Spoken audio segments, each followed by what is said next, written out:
In today's segment, we're going to be exploring the potential for a double dip recession. My name is Kevin DeHaad, and this is Market Intelligence Live.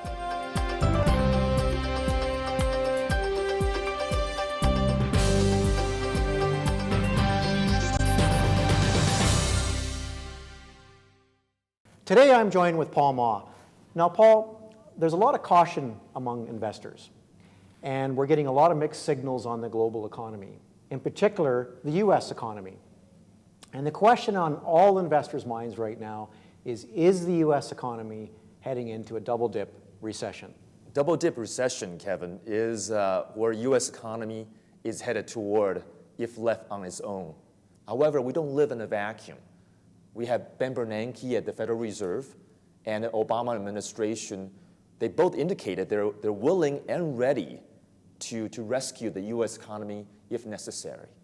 So what you're going to see is kind of a zigzag sort of market where investors will panic over the US economic data, and then they'll get euphoric when Ben Bernanke have a quantitative easing number 2, just basically printing more money.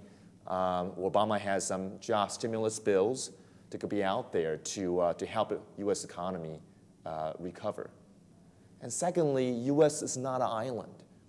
Whereas investors used to think US consumers are the drivers of global growth. That is no longer true. With the unemployment so high and the US savings rate going to 6%, which, by the way, is higher than the Japanese savings rate, about 2%. US consumers are simply not spending. So we believe the new growth drivers are actually Chinese consumers and European exporters.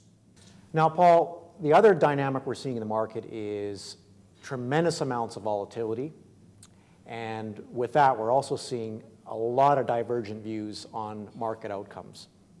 So given this kind of new market dynamic, what strategies are we implementing at Mclean & Partners?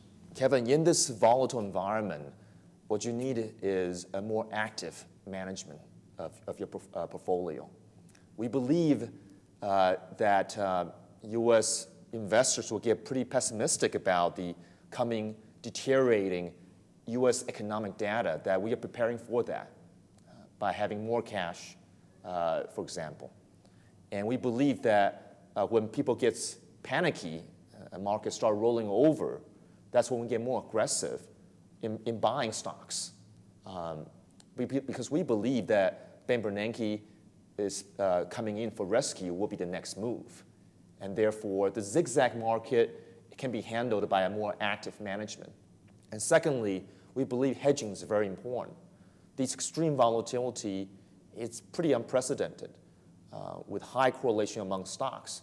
So what you need is instruments that behave opposite where stock market is working, what's known as hedging. So we have a lot of hedging instruments to protect our portfolio and dampen the volatility. And finally, Mclean Partners, we always believed in dividend growth. We believe in high dividend paying stocks that you can just invest in and sit and collect the cash. Doesn't matter where the market is going. We can continue to believe in that. And with active management, hedging, and dividend-paying stocks, that's how we believe at Mclean Partners wouldn't go through this volatile and divergent times. Lastly, Paul, with all this caution and pessimism we're seeing out there, are there any bright spots for investors? Are there any good investment opportunities at this point in time? Kevin, there are quite a few bright spots that we are seeing right now internationally. We're seeing Chinese consumers getting a wage increase about 15% for low-income earners across China, and Chinese government really making an effort to encourage domestic consumption to replace export as a driver of growth for Chinese economy. So we're seeing Chinese consumers traveling more, for example. So we own a company called Ctrip that's these Expedia of China that's taking advantage of that.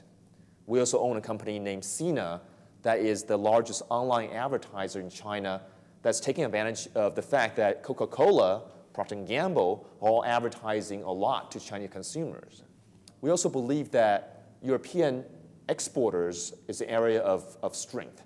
We own companies like Daimler that makes Mercedes that a lot of Chinese consumers or emerging market consumers are buying.